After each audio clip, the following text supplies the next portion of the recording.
बिस्मिल्लाहिर्रहमानिर्रहीम। मेरा नाम मोहम्मद अली है। हमने जो है एमसीएसई की और एमसीएसए की कंप्लीट वीडियो सीरीज शुरू की हुई है, जिसमें हमारा आज का टॉपिक है DHCP fail over. DHCP fail over को हम क्यों यूज़ करते हैं? नेटवर्क के अंदर क्यों रिकमेंड किया जाता है कि एक डीएचसीपी ना हो, दो डीएचसीपी हों और वो एज ए प्राइमरी और सेकेंडरी काम कर रहे हों।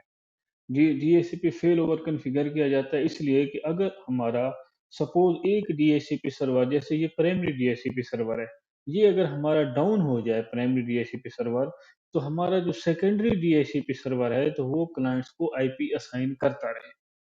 अगर हमारा सपोज़ एक ही ये डीएचसीपी सर्वर यही एक ही होगा, जो ये प्राइमरी डीएचसीपी सर्वर है, तो फिर क्या है कि अगर ये हमारा डाउन हो गया, तो हमारे जितने क्लाइंट्स हैं, तो उनको आईपी असाइन नहीं होगा। उनको क्या क्या होगा? आईपी नहीं मिलेगा। जो भी उनकी रिक्वेस्ट आएगी आईपी की, तो उनको आईपी नहीं मिलेगा। तो इसलिए जो है तो उनको जब आईपी नहीं मिलेगा, तो फिर क्या होगा? तो उनके ऊपर जो इंटरनेट की सर्विस है तो वो नहीं चलेगी। इसलिए जहाँ जो भी नेटवर्क होता है उसमें रिकमेंड किया जाता है कि भई सेकेंडरी डीएचसीपी सर्वर भी हो, एज़ ए फेल ओवर के तौर पर दोनों डीएचसीपी सर्वर आपस में काम कर रहे हैं। अब ये ऑर्गेनाइज़ेशन के ऊपर होता है, अगर छोटी स्मॉल ऑर्गेनाइज़ेशन है, तो फिर क्या होगा, सिर्फ़ एक डीएचसीपी सर्वर होगा और उसके साथ आप एक फ़ेलओवर भी वहाँ पे बना सकते हैं। अगर बड़ी ऑर्गेनाइज़ेशन है, तो उसमें आप 2 डीएचसीपी सर्वर भी लगा सकते हैं, 3 लगा सकते हैं। उस ऑर्गेनाइज़ेशन के हिसाब से, रिक्वायरमेंट के हिसाब से, जितने क्लाइंट्स हैं, तो उस हिसाब से आप डीएचसीपी सर्वर अपने नेटवर्क के अंदर इंस्टॉल कर सकते हैं और कॉन्फ़िगर कर सकते हैं। तो डीएचसीपी फेल ओवर के ऊपर ये होता है कि अगर हमारा प्राइमरी डीएचसीपी सर्वर फेल हो जाए, तो सेकेंडरी डीएचसीपी सर्वर जो होता है, वो आगे आईपी असाइन करता रहता है। तो जो जितने क्लाइंट्स होते हैं, उनको इंटरनेट की सर्विस और जो सारी सर्विसेज़ हैं, वो सारी मिलती रहती हैं। तो इसलिए जो डीएचसीपी फेल ओवर को कॉन्फ़िगर किया जाता है नेटवर्क के अंदर। अभी जो हम अभी लैब परफ़ॉर्म करेंगे, उसमें हम क्या करेंगे, हमारा जो ये प्राइमरी डीएचसीपी सर्वर है, उसका आईपी है 192.168.3.10। जो हमारा सेकेंडरी डीएचसीपी सर्वर है, उसका आईपी है 3.20। तो अभी हम ये लैब परफॉर्म करेंगे, तो उसमें हम देखेंगे कि अब प्राइमरी डीएचसीपी सर्वर हमारा जो है, प्राइमरी डीएचसीपी सर्वर और सेकेंडरी डीएचसीपी सर्वर, इनके दरमियान हम फेल ओवर कैसे कॉन्फ़िगर करेंगे, इनको एज ए पार्टनरशिप पे कैसे कॉन्फ़िगर करेंगे कि हम अगर हमारा एक डीएचसीपी सर्वर फेल हो जाए, तो दूसरा डीएचसीपी सर्वर आईपी देता रहे, और अगर एक सेकेंडरी डीएचसीपी सर्वर फेल हो जाए, तो प्राइमरी डीएचसीपी सर्वर आईपी देता रहे। तो ये आज हम इसकी फेल ओवर की अपनी लैब परफॉर्म करेंगे। यहाँ पे आप देख सकते हैं, ये स्विच है, ये हमारा क्या है, स्विच है, इसके साथ सारे ये क्लाइंट्स हैं, और यही इसी स्विच के साथ डायरेक्टली कनेक्टेड जो है, एक ही नेटवर्क के ऊपर हमारे 2 सर्वर भी हैं। एक प्राइमरी डीएचसीपी सर्वर है, एक सेकेंडरी डीएचसीपी सर्वर है। ये 2 सर्वर हैं। तो इनमें से इनको हम एज़ ए फेलओवर के तौर पे कॉन्फ़िगर करेंगे कि अगर हमारा एक डीएचसीपी सर्वर डाउन हो जाए, प्राइमरी हो या सेकेंडरी हो, तो दूसरा डीएचसीपी सर्वर हमारा क्लाइंट्स को, ये जितने भी क्लाइंट्स हैं, इन सब क्लाइंट्स को आईपी असाइन करता रहे। इन सब क्लाइंट्स को आईपी असाइन करता रहे। तो उसके लिए हमने जो 2 सर्वर हैं, उन पे जाते हैं। उस पे जाने के बाद ये देखें, ये हमारा है जो प्राइमरी सर्वर। ये हमारा प्राइमरी सर्वर है। प्राइमरी सर्वर का जो आईपी है, मैं आपको आईपी दिखा देता हूँ। ये है हमारे प्राइमरी सर्वर का आईपी 310। प्राइमरी सर्वर का आईपी, ये आप देख सकते हैं कि ये हमारा प्राइमरी सर्वर है, और उसका आईपी जो है ये 310 है। 310 इसका आईपी है। और जो सेकेंडरी सर्वर है, अब इस डीएचसीपी सर्वर को हम यहाँ पे वो भी कर लेते हैं, ओपन भी कर लेते हैं। डीएचसीपी सर्वर पे हम जाते हैं और इसको यहाँ पे हम ओपन करते हैं। ये हमारा डीएचसीपी सर्वर नीचे टास्क बार में है। ये हमारा प्राइमरी डीएचसीपी सर्वर है, जहाँ पे पिछली क्लास में लैब जो हमने परफॉर्म की थी, उसमें हमने सुपर स्कोप बनाया था। ठीक है, इसी सुपर स्कोप के अंदर हमने दो स्कोप क्रिएट किए थे। ठीक है, एक 192.168.2.0 वाला, और दूसरा जो हमारा स्कोप था 192.168.3.0 वाला। ये 2 स्कोप क्रिएट किए थे। ये हमारा प्राइमरी डीएचसीपी सर्वर है, इसका आईपी है 192.168.3.10। अब सेकेंडरी डीएचसीपी सर्वर पे जाते हैं। ये हमारा है सेकेंडरी डीएचसीपी सर्वर। इस डीएचसीपी सर्वर को भी ओपन करते हैं। डीएचसीपी सर्वर को हम इंस्टॉल कैसे करते हैं, ये पिछली वीडियोज़ में हम पढ़ चुके हैं, सारी इसकी लैब भी परफ़ॉर्म कर चुके हैं। अगर ये इंस्टॉलेशन आप इसकी देखना चाहें तो पिछले वीडियोज़ में आप मेरी जो पिछली वीडियोज़ है उसमें आप देख सकते हैं। इसको मैक्सिमाइज़ करते हैं। ये अब हमारा क्या है, ये सेकंड, ये फेल हुआ डीएचसीपी सर्वर है, हमारा सेकेंडरी डीएचसीपी सर्वर है। अब हम क्या करेंगे, इन दोनों की आपस में पार्टनरशिप करेंगे एज़ ए फेल ओवर। दोनों डीएचसीपी सर्वर को हम कॉन्फ़िगर करेंगे कि अगर हमारा एक डीएचसीपी सर्वर फेल हो जाए, चाहे प्राइमरी है या सेकेंडरी है, तो दूसरा डीएचसीपी सर्वर क्लाइंट्स को आईपी असाइन करता रहे, क्लाइंट की सर्विसेज जो है वो चलती रहे, क्लाइंट की सर्विसेज जो है वो इफ़ेक्ट ना हो। तो उसके लिए हम क्या करेंगे, दोबारा उसी अपने प्राइमरी इस पे आएँगे, जो हमारा प्राइमरी है, ये प्राइमरी डीएचसीपी सर्वर है, इस पे आके हम क्या करेंगे, इसको एज़ ए फेलओवर के तौर पे कॉन्फ़िगर करेंगे। फेलओवर पे कॉन्फ़िगर करने के लिए हम यहाँ पे क्या करेंगे, इस IPv4 पे आएँगे, IPv4 पे आने के बाद राइट क्लिक करेंगे, राइट क्लिक करने के बाद कॉन्फ़िगर फेलओवर पे क्लिक करेंगे। जैसे ही हम कॉन्फ़िगर फेलओवर पे क्लिक किया, तो 2 स्कोप हमने ये बनाए हुए हैं। 192.168.2.0 और तीसरा हमारा दूसरा जो स्कोप है 192.168.3.0, टोटल 2 स्कोप हैं। तो ये अभी हमें बता रहा है हमारा जो डीएच प्राइमरी डीएचसीपी सर्वर है कि ये 2 स्कोप आपने क्रिएट किए हुए हैं। जैसे ही आप पार्टनर बनाएँगे, फेल हुआ दूसरा जो सेकेंडरी डीएचसीपी सर्वर है उसको एज़ ए फेलओवर कॉन्फ़िगर करेंगे, तो ये दोनों स्कोप मैं वहाँ पे कॉपी कर दूँगा। इसका दूसरा बेनिफिट ये भी होता है, अगर हम प्राइमरी डीएचसीपी, एक हमने डीएचसीपी सर्वर बनाया हुआ है, उसमें हमने सारे स्कोप अपने क्रिएट किए हुए हैं और उसके साथ दूसरा डीएचसीपी सर्वर बनाते हैं, तो दूसरे डीएचसीपी सर्वर जब बनाते हैं, तो वहाँ पे अगर उसको हम एज़ ए फेलओवर कॉन्फ़िगर कर लेते हैं, तो हमारे प्राइमरी डीएचसीपी सर्वर के सारे स्कोप वहाँ पे ऑटोमैटिकली ट्रांसफ़र हो जाते हैं। जैसे ये हमारा प्राइमरी डीएचसीपी सर्वर है, इसके 2 स्कोप जो हैं, जैसे ही हम सेकेंडरी डीएचसीपी सर्वर जो है सेकेंडरी डीएचसीपी सर्वर को एज़ ए फेलओवर कॉन्फ़िगर कर रहे हैं, तो ऑटोमैटिकली ये वाले वहाँ पे भी ट्रांसफ़र हो रहे हैं। एक कॉपी इनकी यहाँ पे होगी, एक कॉपी उनकी वहाँ पे होगी। एज़ ए लोड बैलेंसर के तौर पे दोनों, लोड बैलेंसिंग के तौर पे आपस में ये दोनों काम करेंगे। तो हम ये हमें बता रहे हैं कि ये 2 स्कोप आपने क्रिएट किए हुए हैं, ये भी मैं वहाँ पे ट्रांसफ़र करूँगा इसकी भी एक कॉपी, ताकि सेकेंडरी डीएचसीपी सर्वर के पास भी कंप्लीट रिकॉर्ड हो कि हमारे पास कितने आईपीस चल रहे हैं हमारे हमारे इस नेटवर्क में। तो ठीक है जी, नेक्स्ट किया हमने, नेक्स्ट करने के बाद अब हमसे जो अगला मेन्यू आया है कि भई जो आप सेकेंडरी सर्वर को एज़ ए फेलओवर कॉन्फ़िगर करना चाह रहे हैं, उस सेकेंडरी सर्वर का, पार्टनर सर्वर का नाम बताएँ। नाम के लिए क्या करेंगे, हम ऐड सर्वर पे आएँगे, ऐड सर्वर के आने के बाद ब्राउज़ करेंगे, ब्राउज़ करने के बाद एडवांस में जाएँगे, एडवांस के बाद फाइंड नाउ पे जाएँगे, फाइंड नाउ पे अब ये हमारा जो प्राइमरी है, प्राइमरी जो हमारा डीएचसीपी सर्वर है वो है एडी 01। जो सेकेंडरी हमारा है, जो हमने बनाया है सेकेंडरी, जिसको हम एज ए फेलओवर के तौर पे कॉन्फ़िगर करने चाह रहे हैं और जिसका आईपी 192.168.3.20 है, वो है एडीसी 01।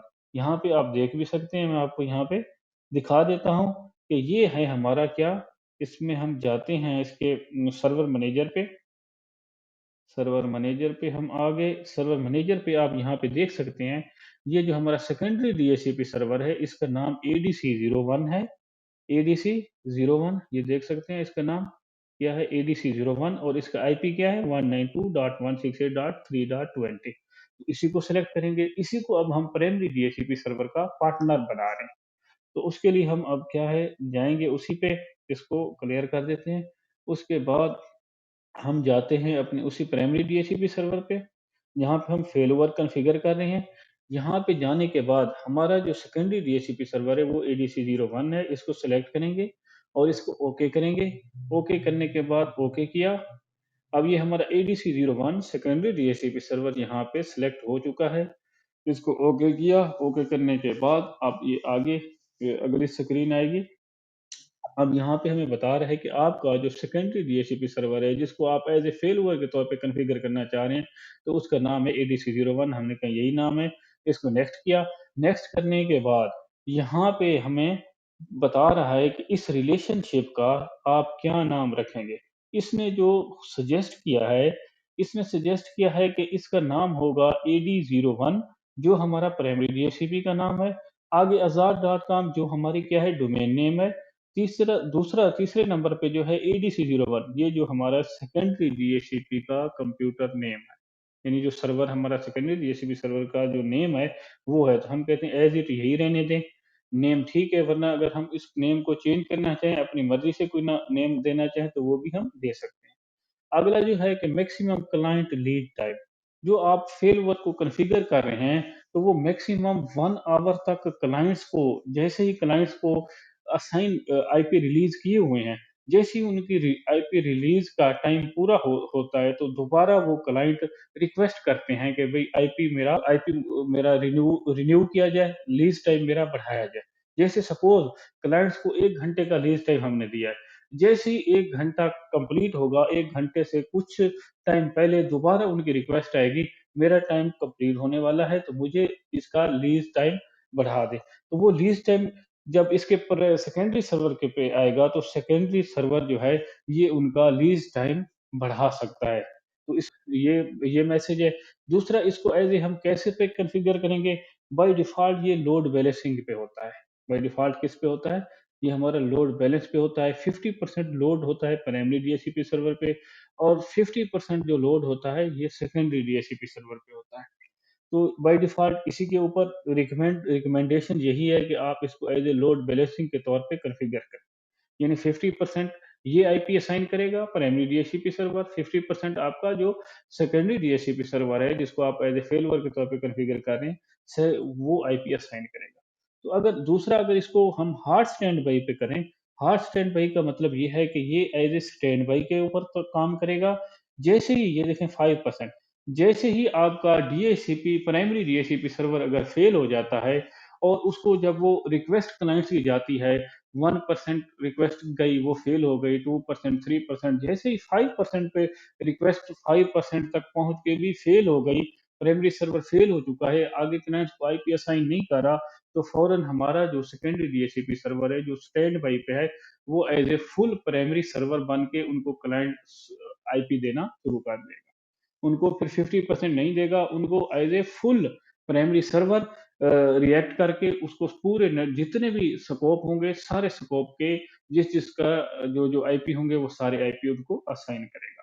अगर इसकी हम बढ़ा भी सकते हैं कि भई अगर 5% तक प्राइमरी सर्वर रिक्वेस्ट उनकी क्लाइंट्स की फेल करे, तो आप जो हमारा सेकेंडरी डीएचसीपी सर्वर है, तो वो आईपी देना शुरू कर दें। इसको हम 2% भी कर सकते हैं, 1% भी कर सकते हैं, बढ़ा भी सकते हैं, कम भी कर सकते हैं अपनी रिक्वायरमेंट के हिसाब से। दूसरा, स्टेट स्विचओवर इंटरवल, इसका क्या मतलब है? 60 मिनट। अगर हम स्टैंड बाई पे लगाते हैं, हम कहते हैं कि हमारा जो है प्राइमरी सर्वर चले और 60 मिनट के बाद हमारा प्राइमरी सर्वर जो है वो आईपी असाइन ना करे। 60 मिनट के बाद हमारा जो सेकेंडरी डीएचसीपी सर्वर है, तो वो आईपी असाइन करना शुरू कर दे। ये भी हम इसमें कोई भी अपना 60 मिनट भी कर सकते हैं, 30 मिनट भी कर सकते हैं। तो इसमें ये होगा कि कंप्लीट इसमें लोड बैलेंसिंग फिर नहीं होगी। जब इसमें हमने लोड बैलेंसिंग को हटा दिया, अब हमने सेलेक्ट किया है हार्ड स्टैंड बाई, तो फुल एज सारे जितने स्कोप्स के आईपी होंगे, वो सारे 60 मिनट के बाद क्या करेगा? पहले प्राइमरी सर्वर दे रहा है, तो 60 मिनट के बाद हमारा जो सेकेंडरी डीएचसीपी सर्वर है, तो वो आईपी देना शुरू कर देगा। तो इसको हम क्या है, जो रिकमेंडेड है, जो रिकमेंडेशन है कि इसको लोड बैलेंसिंग पे ही रखना चाहिए। 50-50% लोड पे होना चाहिए और जैसे ही अगर हमारा एक फेल होगा, तो फुल ये फिर आगे आईपी एक ही जो हमारा जो डीएचसीपी सर्वर होगा, वो अपने आप को प्राइमरी कंसीडर करके तो आगे आईपी असाइन करना शुरू कर देगा, अगर कोई एक हमारा फेल भी हो जाए। उसके बाद हमारा जो है आगे है इसमें enable message authentication. Enable message authentication क्या होती है? इनेबल मैसेज ऑथेंटिकेशन ये होती है कि इसमें हम कोई पासवर्ड देते हैं, कोई पासवर्ड देंगे, कोई की देंगे। ये ना हो कि अब हमारा एक प्राइमरी डीएचसीपी सर्वर चल रहा है, दूसरा किसी ने अपने सिस्टम के ऊपर सर्वर इंस्टॉल किया, डीएचसीपी सर्वर इंस्टॉल किया, डीएचसीपी सर्वर इंस्टॉल करके उसने हमारे डीएचसीपी सर्वर के साथ फेल हुआ कॉन्फ़िगर कर दिया। हमारे प्राइमरी डीएचसीपी सर्वर के जितने स्कोप थे सारे उस पे चले गए, तो आगे वो उनको रिमूव करे, जो करे वो कर सकता है। तो इस चीज़ को रोकने के लिए माइक्रोसॉफ्ट ने दी हुई है कि यहाँ पे आप कोई की असाइन कर दें। ये ना हो कि कोई बंदा थर्ड पार्टी पर्सन वो कोई अपने सर्वर और डीएचसीपी इंस्टॉल करके तो वो आपके डीएचसीपी सर्वर के साथ अपने डीएचसीपी का फेल ओवर कॉन्फ़िगर कर ले। उसको रोकने के लिए, क्योंकि उसके पास अगर यहाँ पे हमारे पास पासवर्ड होगा, कोड होगा, तो वो कोड उसको नहीं मालूम होगा, तो वो इसको अपने डीएचसीपी को एज़ ए फेल्योर कॉन्फ़िगर हमारे डीएचसीपी के साथ नहीं कर सकता। तो इस वजह से यहाँ पे हम एक दे देंगे, सपोज़ मेरे चैनल का नाम है बेस्ट ऑफ टेक, तो मैं यही दे देता हूँ, बेस्ट ऑफ टेक। ये एक की दे देता हूँ कि जब ये 2 की होगी, ये हमारे जो सेकेंडरी डीएचसीपी सर्वर और ये आपस में जब एक-दूसरे को स्कोप ट्रांसफ़र करेंगे, तो आपस में एक-दूसरे के साथ कम्युनिकेशन करेंगे, तो इस की के ज़रिए एक-दूसरे के साथ कम्युनिकेशन करेंगे। इसको नेक्स्ट किया हमने। अब हमने एज़ ए लोड बैलेंसिंग के तौर पे इसको सिलेक्ट किया हुआ है, इसको हमने फिनिश किया। जैसे ही फिनिश किया, सक्सेसफुली हमारी कॉन्फ़िगरेशन जो है कंप्लीट हो गई। कंप्लीट होने के बाद अभी हम कहाँ पे हैं? प्राइमरी अपने डीएचसीपी सर्वर पे। अब जाते हैं हम अपने जिसको एज़ ए फेलओवर हमने कॉन्फ़िगर किया है, अपने सेकेंडरी डीएचसीपी सर्वर पे जाते हैं। सेकेंडरी डीएचसीपी सर्वर के बाद जाने के बाद इसको हम करते हैं, ओपन करते हैं अपने सेकेंडरी डीएचसीपी सर्वर को। अभी आप देख सकते हैं कि इसके ऊपर, क्योंकि ये हमने फ्रेश डीएचसीपी सर्वर इंस्टॉल किया था, इसके ऊपर कोई स्कोप मौजूद नहीं है। लेकिन हमने क्या है, इसको एज़ ए फेलओवर कॉन्फ़िगर कर लिया है। इसको जैसे ही हम वहाँ रिफ्रेश करेंगे, तो इसके ऊपर प्राइमरी सर्वर के ऊपर जितने स्कोप बने हुए थे, वो सारे स्कोप यहाँ पे आ जाएँगे। इसको हम रिफ्रेश करते हैं। ये देखें, जैसे ही हमने इसको रिफ्रेश किया, आप देख सकते हैं कि 2 स्कोप बने हुए थे प्राइमरी से हमारे डीएचसीपी सर्वर पे, वो दोनों स्कोप यहाँ पे आ गए हैं। तो इसको जो फेल ओवर के तौर पे इस तरह ये किया जाता है। अब अगर मैं वहाँ पे फॉर सपोज़ प्राइमरी पे जाता हूँ दोबारा, प्राइमरी डीएचसीपी सर्वर पे जाता हूँ, प्राइमरी डीएचसीपी सर्वर पे जाने के बाद मैं यहाँ पे एक और स्कोप क्रिएट करता हूँ। ये प्राइमरी डीएचसीपी जाता हूँ, प्राइमरी डीएचसीपी सर्वर जो है हमारा वो ये है। इस पे मैं जाता हूँ, इस पे जाके एक मैं न्यू स्कोप क्रिएट करता हूँ। नेक्स्ट किया मैंने, सपोज़ मैंने नाम दे दिया इसको एचआर का, एचआर का स्कोप है और मैंने इसको दे दिया जो मैं स्कोप क्रिएट करना चाहता हूँ 192.168.4.2 और जो इसकी एंड आईपी है 192.168.4.254 और इसका जो सबनेट मास्क है क्लास सी का है 24, ठीक है, नेक्स्ट किया। जी, इसको हमने कोई एक्सक्लूड नहीं करने, नेक्स्ट किया, लीज़ टाइप यही ठीक है। राउटर का एड्रेस हम चलो दे देते हैं 192.168.4.1 और इसको हम ऐड कर दिया, ऐड करने के बाद नेक्स्ट किया। हमारा यही है जो डीएनएस नेम यही 310 है, बाकी ठीक है, यही है, यही रहने देंगे। नेक्स्ट किया हमने, नेक्स्ट किया, फिनिश। अब हमने एक नया स्कोप यहाँ पे क्रिएट किया है। अब ये स्कोप हमारा यहाँ पे प्राइमरी सर्वर के ऊपर क्रिएट हो चुका है। अब इसको अगर हम देखते हैं अपने किसके ऊपर, सेकेंडरी डीएचसीपी सर्वर के ऊपर। अभी इस टाइम सेकेंडरी डीएचसीपी सर्वर को हम रिफ्रेश भी करें, तो हमारे पास ये अभी नहीं पहुँचा। क्यों नहीं पहुँचा? इसके लिए हम सिर्फ़ एक काम करेंगे, एक आएँगे दोबारा अपने उसी के ऊपर, प्राइमरी डीएचसीपी सर्वर के ऊपर, प्राइमरी डीएचसीपी सर्वर पे आने के बाद यहाँ पे IPv4 के ऊपर हम राइट क्लिक करेंगे और इसको क्या करेंगे, कॉन्फ़िगर फेल हुआ। सिर्फ़ जस्ट इस पे क्लिक करेंगे, यहाँ पे ये हमें बता रहा है कि आपने अभी इस प्राइमरी डीएचसीपी सर्वर के ऊपर एक स्कोप क्रिएट किया है। क्या आप इस स्कोप की कॉपी आप सेकेंडरी डीएचसीपी सर्वर पे भेजना चाहते हैं? अब हमें सेकेंडरी डीएचसीपी, वरना क्या था, अगर हम इनका एज़ ए फेल हुआ कॉन्फ़िगर ना करते, तो जो प्राइमरी के ऊपर डीएचसीपी के ऊपर हमने स्कोप बनाया था, सेकेंडरी के ऊपर भी हमें जाके डीएचसीपी के ऊपर फिर हमें मैनुअली बनाना पड़ता। जब एज़ ए इनको हम पार्टनर के तौर पे कॉन्फ़िगर कर लेते हैं, एज़ ए फेल्योर के तौर पे कॉन्फ़िगर कर लेते हैं, तो फिर हमें सेकेंडरी डीएचसीपी पे मैनुअली जाके स्कोप क्रिएट नहीं करना पड़ता। तो हम इसको सिर्फ़ नेक्स्ट करेंगे। नेक्स्ट करने के बाद पूछ रहा है कि अब इसका पार्टनर कौन है, सेकेंडरी डीएचसीपी सर्वर कौन-सा है? हम कहते हैं कि एडीसी 01 है, इसको नेक्स्ट किया, फिनिश किया। अब ये वहाँ पे इसने इस स्कोप को भी कॉपी कर दिया। अब वहाँ जाके सेकेंडरी डीएचसीपी सर्वर पे देखते हैं कि ये स्कोप वहाँ पे पहुँचा है या नहीं पहुँचा। अभी तक नहीं पहुँचा, इसको जैसे ही रिफ्रेश करेंगे तो हमारे पास ये स्कोप आ जाएगा। ये देखिए, हमने जैसे इसको रिफ्रेश किया तो ये स्कोप हमारे पास आ चुका है 192.168.4.0 का सबनेट है, स्कोप है और इसका नाम क्या है, एचआर है। तो ये है इसकी डीएचसीपी फेलओवर को किस लिए कॉन्फ़िगर किया जाता है, इसको कैसे कॉन्फ़िगर किया जाता है, ये सारा हमने पढ़ा।